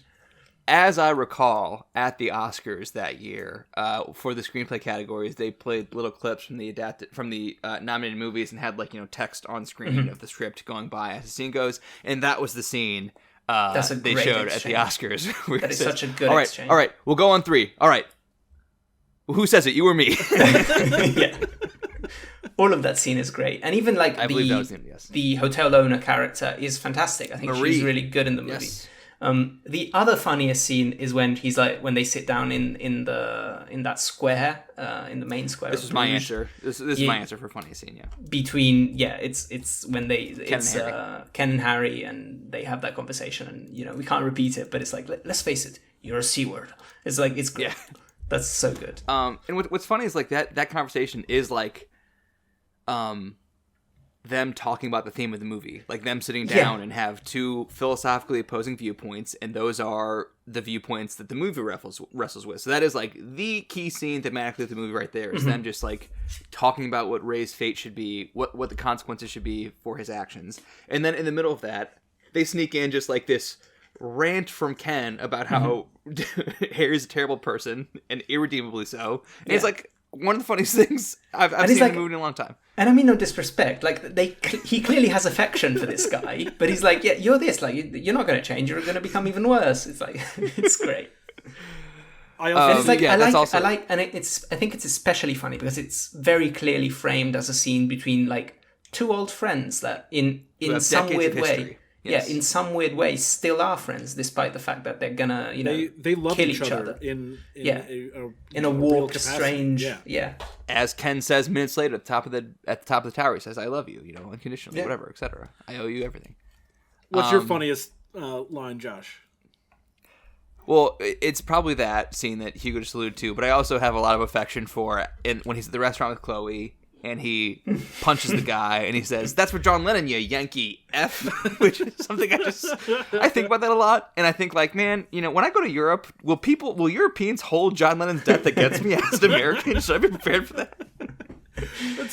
I was negative 9 years old when John Lennon was shot, for the record. It's made all that much better by the follow-up line that Hugo. Yeah, for me, the best part is that it comes back like an hour or more later when the Bruges police finds him, and he's supposed to go to court because he punched a Canadian. And he's like, the Canadian. And he's talking about it with Chloe in the square, and he's like, "Yeah, Canadians, I feel a bit bad. They didn't kill John Lennon, did they?" It's like... or the Vietnamese, as he keeps alluding. I also love how much he brings up the Vietnamese. Yeah. He doesn't want the Vietnamese on his side. Yeah. That's a good segue for that scene coming back later, because I want to talk about the setup and payoff in the script. That's probably maybe my favorite aspect of the movie is how much, as I kind of alluded earlier, how like everything that happens just kind of setting up chess pieces to like drive the characters towards like an inevitable conclusion. When the conclusion feels inevitable, like I really like that kind of stuff. So are there bits of setup and payoff that stand out to you? I have a list that I can run down, but I want to hear from you guys first, see what you guys got. Hugo, let's start with you. What kind of setup and payoff do you got? I think the Canadian thing was extremely funny to me. Like the fact that they brought back that joke was genius, I thought. But another one is... Well, hold on. Before you move on, like what you're actually saying is like there's a comedy bit in the middle of the movie where he punches out a Canadian couple, and then that comes back at the start of Act 3, and that's the reason that he's brought back to Bruges. He was on a train to get out of the city, and then he's brought back because he's arrested for assault. So like, and the joke is like this guy, he thinks that they're American, and that's why he punches them, and he's like, oh, this is for John Lennon, and it's like at the end it turns out that they're Canadian, and I don't know what it is about it, but it's just so funny to me. And I also like the line of when right at the end, when he's been shot by Ray Fiennes, he says the little boy, which is the same thing that the priest says when in the botched assassination attempt that he does, when he kills the little boy. That's another thing that returns, that I think ties the whole movie together, because the reason why he's being, that somebody is being sent to kill him is because he murdered a little boy, and it ends up being that Ray Fiennes kills a little boy, and so he does what he does because he does. Well, he thinks he killed a little boy. He thinks a little boy, which is another thing that's great. So another excellent payoff. Another excellent setup and payoff, because he gets the exploding rounds, and it gives. Okay, hold on. You're alluding to a lot of stuff that we haven't actually explicitly said yet. We're over an hour in, so we can do spoilers. Yeah, spoilers. The reason Ken and Harry are in Bruges is because. I'm sorry. The reason Ken and Ray are in Bruges. Ray tries to kill a priest that he was hired to kill by Harry, and in the killing of Kieran Hines, the priest, a bullet goes through him and into the head of a 7-year-old kid who's just like at the church. So he accidentally kills a little kid as collateral damage, killing this priest. So that's why Harry and Ken send him to Bruges. Harry wants to give Ray a nice few days in a fairy tale place like Bruges before he kills Ray himself as punishment for killing the kid. And then what happens, Hugo? Well, he gets Harry chased accidentally down. kills. He accidentally kills the little person character in the movie, but because he had the explosive rounds that he got earlier, and because the little person is wearing a schoolboy outfit as part of the movie he's in. Yes, he believes he just that sees a headless body in a schoolboy uniform. Yes. With an exploded head, and he believes that that's a child, and so he kills himself because he has said previously in another scene that you know it's his fault. If I had killed a little boy, I wouldn't have hesitated. I wouldn't have waited to go to Bruges to kill myself. I would have put the gun in my mouth on the spot. I would have killed myself on the spot if I ever killed a little boy. That's what and that's when Harry says. He says at that moment, he says it's about principles, or that might be the exact line, but it's something along those lines. And it's really another cool element of the film that despite all this, Ray still tries to save him. He's still like, no, he's not, and he doesn't have time, and he just kills himself. Yeah, there's a poetry to all this that it rhymes. It's poetry. It rhymes. Yeah. That's probably the quintessential setup payoff in the movie. The fact that Ray is theoretically spared because Harry misinterprets the situation and in his principled way kills himself instead of finishing off the job with Ray, basically. So he killed the little boy that got himself in the situation, but Harry's principles is what's about to kill Ray, but it's also what spares Ray. I think there's a lot to be said about that. Grizz, what do you got about setup and payoff? So we talked about it a little bit earlier. The one that I like best, because I'll just say the one I like best is the Americans going up the tower, because it seems like just a funny scene at first. Yeah, explain the first scene, explain the setup, and then explain the payoff. So what had happened was that Ray and Ken had gone to this tower that has a very narrow staircase that goes all the way up to the top. Tourist of the tower. attraction in Bruges. Very popular tourist attraction in Bruges. And guidebook says it's a must see. And as the Americans say, Ray is sitting outside because he doesn't want to go because he's being a petulant child and doesn't actually want to do these things. So Ken's gone up and Ray sees these fat Americans about to go inside, and he, actually I guess they come to him and they ask him if he's been inside. Been to the top of the tower? Yeah. And he says, and he's like, yeah, it's a bit shit in it. Yeah. Yeah, it's rubbish. The guidebook says it's a must see, and so then he tells him like, "Oh, you're not going up there. You guys, you won't fit, and you're a bunch of elephants." This is just a funny scene, and as an American who's lived in Europe, I know how much you have to be willing to take a little abuse in European movies as an American. As the little person says, I'm from the States, but don't hold it against me. Yeah, exactly. It's very funny. But in that scene, you just think this is just a funny scene poking fun at, overweight American tourists, which, is humorous. Dude's wearing a Yankees hat. Yes. The dude's wearing a Yankees hat, which is really funny. So at that moment, you just think this is funny, and you're never going to think about it again. It was just a funny scene. But then later in the movie, Harry and Ken are trying to pick a place to go have their conversation. And so they're going to go up. Have their shootout. They're looking to have their shootout, basically. Yeah. And they're looking for a place to do this. And they're like, well, let's go up. The tower's closed. Let's go up there. And so when they go up there, they tell the guy, we're just going to be up there like 10 minutes or whatever they tell him. And he says, no, it's closed. Some American had a heart attack up there. Yeah. And so the tower's closed. So the tower's closed. Yeah. And it's just so funny to me because, he didn't have to come back to that joke, but he did. And it's a great chess callback. Pieces. Yes, chess pieces. Yeah, absolutely. That's definitely a good one. Here's my rundown of setup and payoff. Some of them are very minor. Some of them are bigger. When Ken goes to the top of the tower in the first act and says, I like it here, he does a finger gun and points at Ray and kind of just mock shoots him, just kind of as a joke. And then later we learn that he is actually in Bruges to shoot Ray, much to Ken's dismay. Also alluding to that, in the first act, Ken and Ray are discussing, why are we in Bruges? Why did Harry send us here? And then Ken's like, well, maybe we're on the job. And then you don't know that Ray says, we don't have guns. And then Ken says, Harry can get guns anywhere, which comes back later because when Harry calls him, he actually does say, go see this guy Yuri. I got a guy in Bruges that can get you a gun. You got to kill Ray. Elsewhere, when Ray is trying to pick up Chloe and try to get her to go on a date with him, he's talking about little people and how they are suicidal. And he says, people go around calling you a midget when you want to be called a dwarf. Of course, you're going to blow your head off. And Jimmy, the little person in the movie, gets his head blown off in the movie later on. Not because he kills himself, but, it happens. When Ray and Ken are having a conversation about, ethics and about, killing people and, killing people in self-defense, Ken mentions how he once killed someone that probably didn't deserve to be killed, but, he was coming at him with a bottle. And Ray says, well, bottle's a deadly weapon. You're allowed to defend yourself if someone's coming at the deadly weapon. And then 15 minutes later, he's at the restaurant and the Canadian woman swings a bottle at him. And he goes, a bottle, don't bother. And then punches her out. And then the very next scene, Chloe gets mad at him for hitting a woman. And he defends himself saying, I would never hit a woman under normal circumstances, but she's coming at him with a bottle.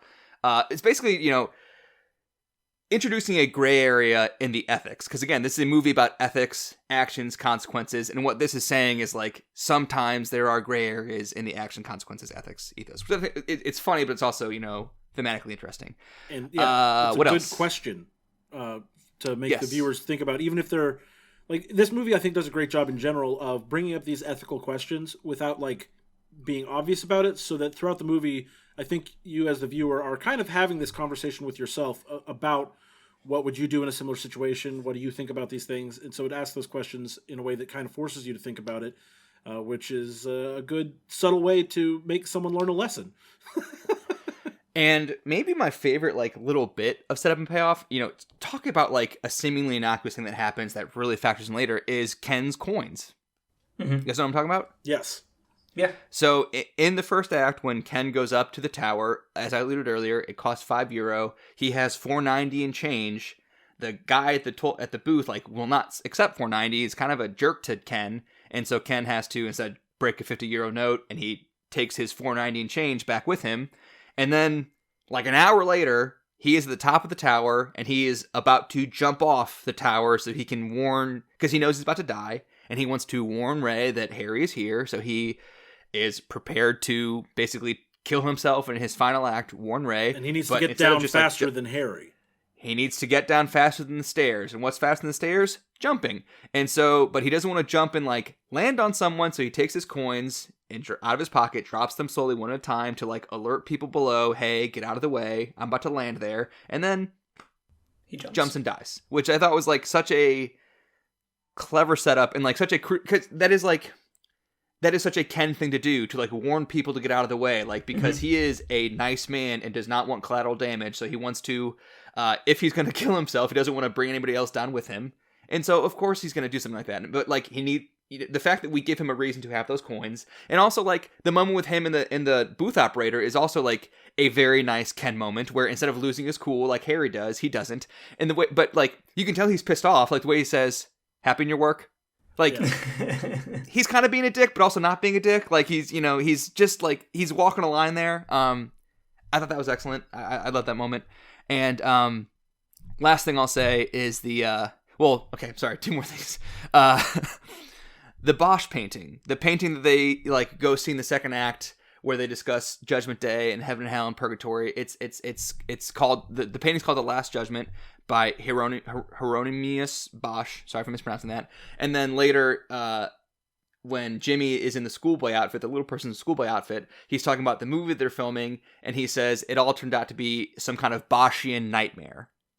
So the movie that they are filming is a reference to the painter whose painting they talked about earlier in the movie, which I thought was interesting. So like they talked about this painting, The Last Judgment, and then the movie that is being filmed is an allusion to The Last Judgment. And, you know, think about what happens on that movie set in the movie's final moments. Ray experiences his last judgment, you might argue, which I thought was very interesting. And then the last thing I'll say, sorry, my last thing, Ken's suicide. Ken prevents Ray from killing himself, and he he notably says, Ray says, I'm allowed to, as in I'm allowed to kill myself, and Ken says, no, you're not. And then later, Ken kills himself after telling Ray that he couldn't kill himself. Granted, Ken was mortally wounded at the time, but he did, you know, kill himself after telling Ray not to. I'm sorry, Grizz, you had a finger. Well, I was just going to say, it's good that we doubled back to this scene, because what I wanted to say was, after Ken jumps, he splatters on the ground below, but is alive. Upsettingly. Yes. Very upsettingly. He's alive just long enough for Ray to get over there, and he tells him Harry's here. And and then just the way Brendan Gleeson delivers the line, I think I'm going to die now, you know, is like really well, like, I mean, there's something about when actors have to act as if they're dying on screen that I feel like I just assume, maybe it's not, but I assume it's a challenge to make it believable, because, you know, I mean, if you've never actually seen someone pass away, it's not like, you know, you see in a lot of movies and TV shows where they're like, you know, then do like a last gasp sort of thing. Death rattle, It's in some ways much more mundane than how it's actually portrayed in movies. Like, it's not as dramatic and big. Right. And so I think that he does a great job here, because this was a very dramatic way to go, but that final line is like very matter of fact, and then he just expires. There's no, you know, there's nothing more to it. I think it's very brilliantly done. Kind of like how Donald Kaufman dies in adaptation. I was thinking about that, how like my last two films to remember, or film to remember, or have you know, it's about these two people. One of them dies pretty tragically in similar fashions. I just want to shout this out in the script. I have the PDF of the screenplay, and the scene description of Ken's death is rough. Let me just read these two little snippets here. This is after the body hits the ground. Ray flinches in disgust, turning Chloe's face away. Sorry. Yeah. Ray flinches in disgust, turning Chloe's face away. Then, as he brings himself to look again, slowly realizes who it is. He sprints over and collapses to his knees beside him. Ken's head, chest, and shoulders have just about survived the impact. Everything else is pulp. Which is really gross, but also very accurate for what we ultimately see on scene. Yeah, that's good writing. Well, and it's the way Ken jumps that makes it believable that he could have survived that fall long enough to, at least for like 30 seconds. Yeah. To give him that message, is because he very clearly jumps feet first. You know, so sure. Yeah. Well, you see him just kind of step off. His feet are, you know. Yeah. I don't want to get into the specifics. It's kind of make my stomach turn, honestly. Sorry. Okay. It's okay. The last thing I really want to talk about in the movie is basically what's discussed in the third act, which is consequences and judgment, and there's a pretty clear purgatory allegory that I think we're supposed to read into Bruges itself. Like, Bruges is this place where it's a location where Ray awaits judgment. That's what it is. So it has a real purgatory element to it, and the fact that, like, he can't leave. Like, he gets on a train to leave and then is brought back, and the fact that he cannot leave Bruges until he is judged. In this case, by Harry, and the only way he leaves Bruges at all, he either dies there or he gets rescued from in the ambulance to leave Bruges. I can talk for a while about this, but I mean, do you guys have anything about the purgatory elements of the movie in Bruges and Judgment? Hugo, start with you. I kind of felt felt that, especially at the end when he says that line that is like, maybe hell is just being. Maybe that's all hell forever, is. yeah. The entire rest of eternity spent in fucking Bruges, which is that is a version of hell where, like, you don't get any kind of reprieve from your guilt. You just get to sit in a place and think about the terrible things you've done. Exactly, that like, could be a to version him, of hell, yeah. But to him, he says hell, but he's almost saying purgatory, because, like, to him, the worst thing that can happen is to just not... He accepts the judgment. I will go to the family and I will accept my judgment. I would rather be in hell than be in fucking Bruges forever. What's the line right before maybe that's all hell is? The line right before that is saying, if I live through this, I will go to the boy's mother in London, the boy who killed, and I will accept any punishment she gives me. Yeah. Basically what he's saying is, I would, whether it's heaven, whether it's hell, I just want to be judged. I just want to get what's coming to me. I don't want to stay in Bruges, because the waiting is the worst part, is what he's saying. Exactly, yeah. So he would rather have hell than purgatory, is what he's saying in the allegory. And as far as it being purgatory, I think that's, probably the least subtle thing about this movie is that Bruges is a purgatorial state for Ray. Much like The Lighthouse, possibly. Yes, exactly. Yeah. Or maybe not much like The Lighthouse. I don't know. I mean, yes and no. I mean, we could talk for hours about that, I'm sure. But it's not subtle, but it is still poetic.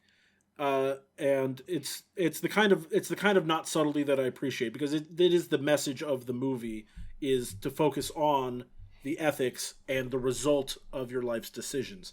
And so I think it's really good. I do, however, feel terrible for the people of Bruges, because now anyone who has ever seen this movie is just going to have a very unique perspective on the city. Well, a few things. Number one, I watched a behind-the-scenes thing on the DVD this week, and apparently, like, the people of Bruges were thrilled to have, like, a big movie in their town. Not many movies are ever set there. In fact, I think the mayor of Bruges has a walk-on role in, like, the background of a scene, which I think was funny. Also, though, when the pandemic started, me and Katie, who you guys know from the Scream episode, were actually in London when the pandemic started, and, like, our trip was supposed to be London, then Amsterdam, then Bruges, then Paris, and we were only going to go to Bruges because I love this movie so much. So, like, I'm willing to bet that, like, tourism went up as a result of this movie. I think it was probably a net good for the tourism. I'm sure. And actually, Grizz, guy we both know, Lee Hagen-Jost, my roommate in college, friend of yours, friend of mine. He studied abroad in London, and the only time I heard from him that entire semester was he sent me a text message where he said, "Guess where I am? Here's 2 hints. There's a bell tower, and you have to stick to your principles." And obviously he was you have to stick to your principles. in Bruges, as an allusion to this movie. After watching this movie, I was chatting with my brother, and I had asked him, because I know he had been to Belgium. I asked him if he'd been to Bruges, and he said, yeah. And I said, okay, well, what did you think of Bruges? Was it a fairy tale place? Was it a fairy tale town? Yeah. Was it a fairy tale place, or was it like hell on earth? And you should have gone mad if you didn't like it. And he said he really enjoyed Bruges. He said he with the caveat that he was mostly just having Belgian beers at various bars and pubs and whatnot. So really tough to complain about that. That's Belgium. Yeah, beer and chocolate. Yeah, there you go. I just last thing about the purgatory element. I think it's interesting that Ray is suicidal the entire movie, but then his last lines are, "I really, really hoped I wouldn't die." Just to recap what happens, like, he gets shot by Harry and is being loaded into the ambulance, and he has this voiceover about how he hopes he can live just so he can get out of Bruges and go see the boy's mother and accept her judgment, whatever it is, prison, death, whatever. And he says, I really hoped I wouldn't die, which is, I think, very good full circle for his arc, where like he begins suicidal and then decides he wants to live, but only so he can like atone in whatever way he can for what he did. So like, again, like you want to talk about judgment and punishment and the consequences for your actions. He initially thinks his punishment should be he should kill himself as punishment for killing this boy. Harry also believes he should die as punishment for killing this boy. But what he learns and decides is death should not be his punishment. Or like if death is his punishment, it's not for him to decide, it's for the boy's mother to decide. You know, and like so that's what he wants to do, is to ultimately receive her judgment instead of his own judgment. Instead of Harry's judgment, he wants her judgment. And he kind of gets there through Ken, because Ken is the one that believes he's capable of change. And you know, you don't have to kill yourself. You know, you do have a second shot at life. You have the capacity to do something decent in your life. Maybe you'll save the next. Very funny, very funny line. You couldn't save this boy. Maybe you'll save the next boy. He says, "What am I going to be, a doctor?" It's like, you need exams for that. It's so good. But he does essentially learn the lesson that Ken was trying to teach him, albeit a little too in kind of a different way. You know, he gets shot, but he does ultimately learn that lesson. So, which adds a little payoff to Ken's sacrifice. Yes, and I think it's also very meaningful that Hugo, you alluded to Marie, who owns the hotel they stay at. She is very pregnant, and as he says the voiceover, as he's being carted into the ambulance and says the voiceover about how he hopes he will live so that he can go see the boy's mother and accept her judgment. As he says that, very notably, Marie walks by him on the stretcher, and like we see Ray's point of view as he sees all these characters that they've encountered in the movie, one of them being Marie. And pregnant Marie with like a sly smile on her face is what's shown on screen as he says, I need to go speak to the boy's mother and receive her judgment. So he gets loaded in the ambulance. Again, the last lines are, I really, really hoped I wouldn't die. I really, really hoped I wouldn't die. Then the screen goes black and the movie ends. So I wanted to ask both of you, and we'll start with Grizz, what do you think happens after the screen goes black? Well, you know me, ever the optimist. He doesn't die. And then does seek out the boy's mother. And again, me being an optimist, she doesn't forgive him, but also doesn't tell him to, kill himself, or doesn't kill him, or, anything like that, and asks him to, save become the next a doctor. one. Well, not necessarily become a doctor, but, do something different with his life, or maybe she sends him to prison, and, whatever. Whatever. It ultimately is that he doesn't die and is given the opportunity to change his soul for the better. Also, Marie has a child. That happens too. Hugo, what do you think happens after the screen goes black? First of all, I just want to say I really appreciate that the screen does go black. I like when movies say their point and end. Because the point of the movie, he's learned the lesson. In some ways, he has found redemption. Cut to black. We don't need to see what happens next. But in my mind, I don't think he dies. In my mind, he... maybe gets with Chloe, and maybe they go to the UK to see this boy's mother, and, we'll await her judgment and see what happens. But again, I really, really appreciate that. Lesson learned, pay off, all that's been set up has been paid off. We don't need an extra scene, because I think a lesser movie does have an extra scene.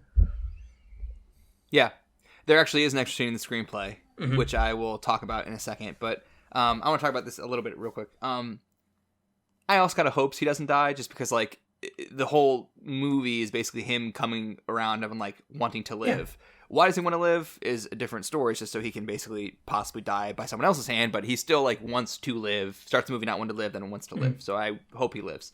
Also, anything but being in Bruges. Yeah, anything's better than being in Bruges. Thing is hilarious. But I want to talk about the language briefly. I really hoped I wouldn't die, is what he says. Right. And that's an interesting verb tense, where hoped I wouldn't die. And I kind of want to pull that apart to see if there's any hint to whether he would live. I think that kind of implies he lives. Yeah. I think that, and he's recounting this later after the fact. Maybe he's recounting it to the boy's mother. Maybe he's recounting it to St. Peter at the gates of heaven or something like that. But it seems like that kind of very specific verb tense choice implies he lives. See, I disagree. Really? I think that specific verb tense adds to the ambiguity.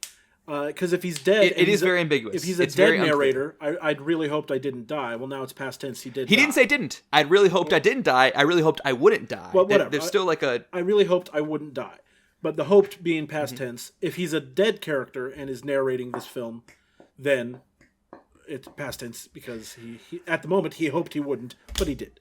Or I hoped I wouldn't die and I didn't. I think it leaves it completely open, which, you know, it does leave it open. What I think is interesting because like it's a past tense, but also referencing like a potential future tense like with the wouldn't, hope and wouldn't, yeah. But there's a precision of language there that's very, like, it's easy to miss, but, like, actually very, very smart if you kind of pull on it. And I want to bring that up because the opening lines of the movie, I think, are a similar thing. He says, the opening lines of the movie are voiceover over shots of, you know, the streets of Bruges. And the voiceover is, after I killed him, I dropped my gun into Thames, washed the residue off my hands in the bathroom of a Burger King, and walked home to wait instructions. I'm stealing this from somebody. I read like an article about this years ago, but the fact that he uses the word residue. After I killed him, I dropped the gun in the Thames, washed the residue off my hands in the bathroom of Burger King. The word residue it does so much there. It's like so casual. It's like he just like, you know, got his hands dirty, like fixing a faucet or something like that. Not just killed two people, including a priest and a little boy. Like whether he's talking about blood or gunpowder or whatever, just the casualness of the word residue and the specificity and casualness of a Burger King bathroom to wash your hands. Yeah. You know, thinking about like Lady Macbeth and like washing her hands after they kill Duncan spot. And like out damn spot, all the perfume of Arabia can't sweeten this little hand. He's in a Burger King bathroom. And like, I don't know, just like the specificity of the words chosen by McDonough in that opening, I think is really smart if you pull it apart and think about it. And I think you could do similar things for this whole movie. And I just like really, really admire him as a writer. Yeah, I was gonna say maybe I just give him too much. I give theater writers too much credit, but I feel like it's his experience as a theater writer that enables him to write with that specificity in such a meaningful way that still fits into the subtlety of the entire narrative. I mean, you and I are big fans of Aaron Sorkin. He also got his start writing plays before movies. David Mamet is one of the best writers of our time. He also is a playwright in addition to screenwriter. Tony Kushner, again, one of the greatest writers of our time, playwright in addition to screenwriter. So maybe you're onto something there, that the playwrights, those guys are good at English or whatever language they write in. I think in my mind, the reason theater writers have the potential to be such great movie writers is because in theater, there are limitations to what you can do visually. Yes. And so you have to do much more with the actual words. So that translates well to when you can do more visually, you still have the quality of the words that you would have if you couldn't have the same visual capacity. I think it's really cool. Now that you say that, maybe that's why McDonough in particular like is so focused on setting. It's because like a stage setting is like a very physically limited space, and so he's kind of like setting his own parameters, but only in movie form. So he's kind of like limiting himself geographically and setting wise by saying Ebbing, Missouri, by saying Bruges, by saying. And I think you could make this movie as a play. Like you could put this on stage. Like it's a movie that is potentially could exist in that way. And like interestingly, last week we talked about The Lighthouse. Both Eggers brothers who wrote The Lighthouse also started in theatre. And that's a movie that in a similar way has one location that you could theoretically do in a theatre. And while you bring that up, three of his plays, McDonough's plays, are called the Aran Islands trilogy because they all take place on the Aran Islands off the coast of kind of Galway in Ireland. And those plays are The Cripple of Inishmaan, The Lieutenant of Inishmore, which I read and recommend, and the third one was called The Banshees of Inisheer. That was unproduced because McDonough said it wasn't very good. But if you remember, The Banshees of Inisheer is the movie that's coming out in 2022. Apparently he thinks it's better now. I guess he reworked it in the last 15 years, and now it's a movie. So we'll see how that goes. But real quick, I wanted to talk about the scene after the ending in the script. The screenplay goes on for another like 5-6 pages and shows another scene. And it's not him going to see the mother. It's actually him in London. It's kind of a Taxi Driver kind of ending where it's like him in a room in London, and there's like a bunch of like news clippings of both the people who died in Bruges, being Ken, Harry, and Jimmy, and also like about the boy who died, who he killed. And so he's kind of just like obsessing over these news stories. And then he is still debating killing himself. And then he gets a phone call from Chloe, and they kind of like debrief. And Chloe tells him that Marie had a boy, and she named him Tobias. And we don't know this in the movie, but the boy that Ray kills is also named Tobias. So it's kind of the life cycle kind of perpetuating itself that, you know, Ray kills this boy named Tobias, and then Marie has this boy named Tobias. Also, not for nothing, but Marie is shown as a pregnant woman and you never see her husband. So I think there's some implications there, and it's Christmas. Mary, and the movie takes place at Christmas time. Yes, absolutely. That's very, very, very well observed. Good job, Grizz. I never thought of that, but that's absolutely true. And the movie ends with Ray hanging up the phone with Chloe, and he says, "I'm hanging up because I don't want you to hear the gunshot." And then he hangs up the phone, takes the gun, puts it to his temple, and says, "You gotta stick to your principles," which is what Harry says before he kills himself. But then the phone rings a second time, and Ray like turns to the phone, and then the screen goes black, and the movie ends. I'm very glad he did not include this, because it kind of like negates what the conclusion of the movie otherwise is, which is that Ray wants to live. And Ray wants to... my assumption is if this scene was in the movie, we wouldn't have that voiceover.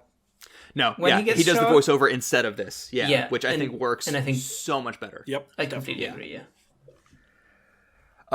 And honestly, it's a great ending. It's thought provoking. It is I think it delivers on the promise of the themes in a really interesting way. It doesn't give you easy answers, but I can't remember who said this. I'm sorry, I can't attribute this to the filmmaker, but like the last act of the movie takes place in the theater lobby after the movie when people are talking about it, and that's like I think really true for a movie like In Bruges. Any final thoughts on In Bruges? Grizz, anything? Excellent movie. It's funny. It's and I actually one thing we didn't mention at all throughout this was score.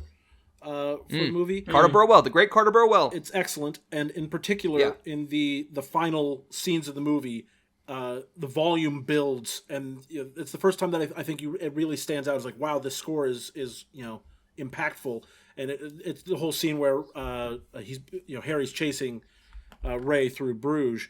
I just wanted to shout out that score there because the tension builds excellently in that. I mentioned Carter Burwell, I think, in our most anticipated episode, because he's the longtime collaborator of the Coen brothers and the collaborator of Mark McDonagh, and I love his scores. And maybe I mentioned... No, the adaptation episode is when I mentioned it, because he also scored adaptation. Carter Burwell is awesome. I'm glad you shouted him out. Yeah. Hugo, any final thoughts on... There's for sure a through line there. This person works with very interesting director. Yeah. Yeah. Yeah. He picks his projects awesome. Well. Yeah, absolutely. Yeah, I think this movie's great. I think it's I think we talked about a lot about themes and ideas and setup and payoff, and I think we really have to keep in mind how funny it is. Like I think it is really funny. Some of the humor, it doesn't completely age well, but that's just how humor is.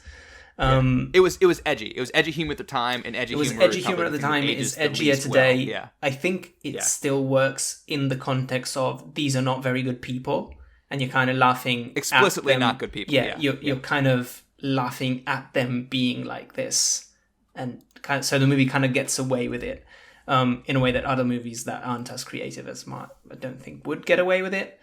But yeah, I really liked it. I really, really liked it. Yeah, as I said last week, it's one of my favorite movies, and granted that's partially the age I was when I saw it. I definitely admit that's part of that, but like McDonagh's work, it's extremely funny, it's extremely entertaining, but also very thought provoking. And like honestly, that's all I really want out of a movie: entertain me, but also make me think. And all of his movies really do that. I mean, the fact that this episode is going to be probably longer than the runtime of the movie, I think, ultimately. Like, that kind of tells you how much discussion this movie can provoke, and that's honestly why I love movies, is so we can like have conversations like this and talk about it, and also still be really, really entertained and laugh at the jokes and be horrified by the violence, but also talk about the philosophical quandaries at the end. So, great freaking movie. Cannot recommend it enough. One of my favorites. So let's rank it. even though I just said it's one of my favorites, you know, I'm not going to pretend this is better than Citizen Kane. I'm not going to pretend it's better than Silence of the Lambs. I'm not going to pretend it's better than Mulholland Drive. So I put this personally. It's a preference ranking, so, you know.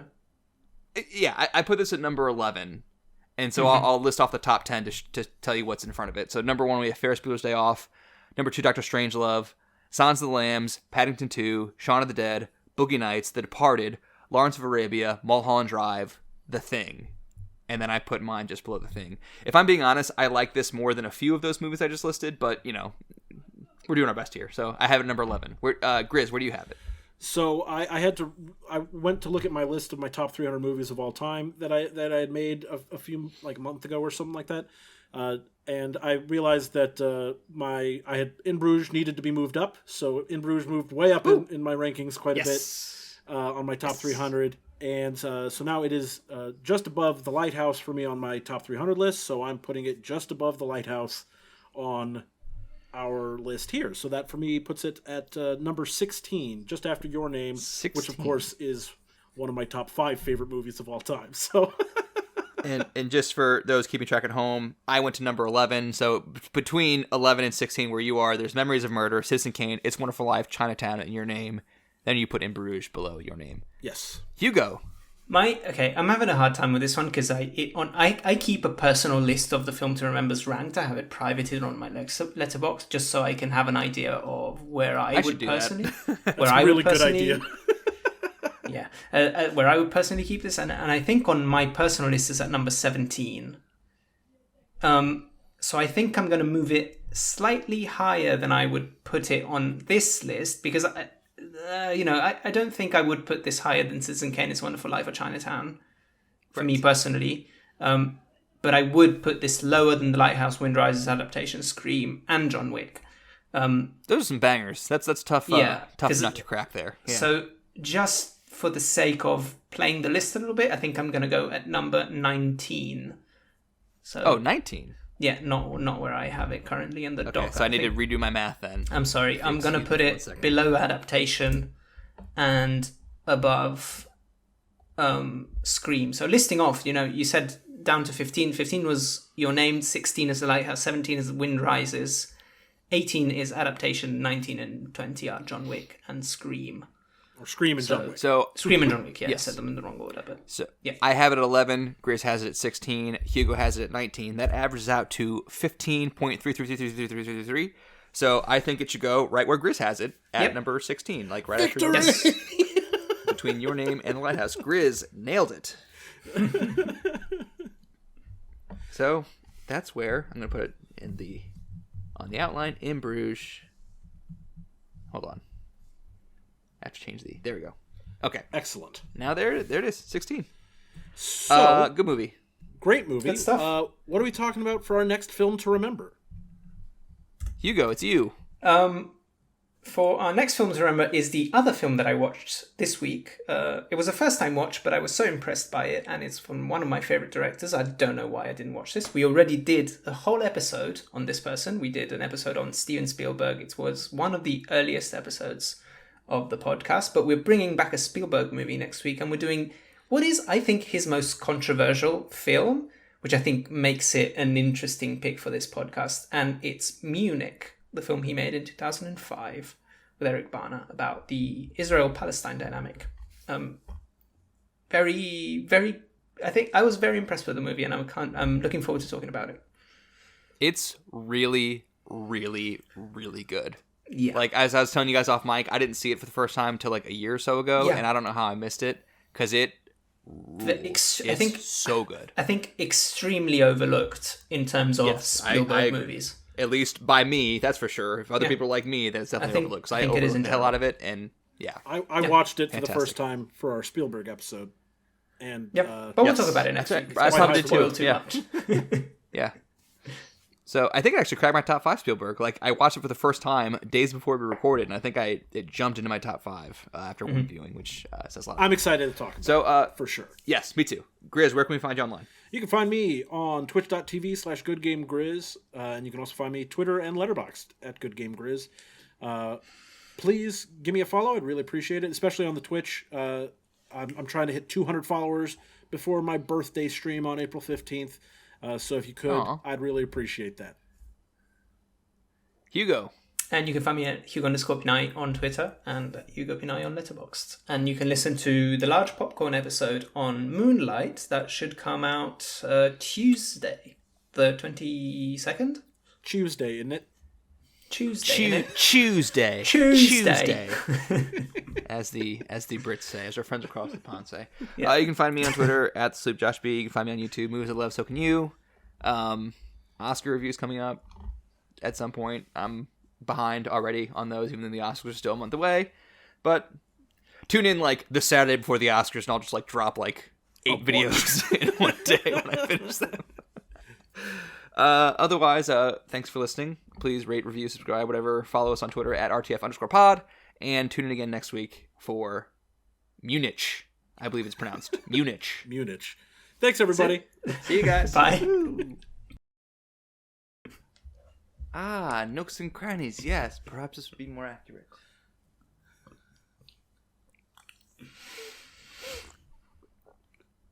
Are you pointing at me? Should I start now? Yes. Okay. You're just making more editing for yourself. Yeah, who cares?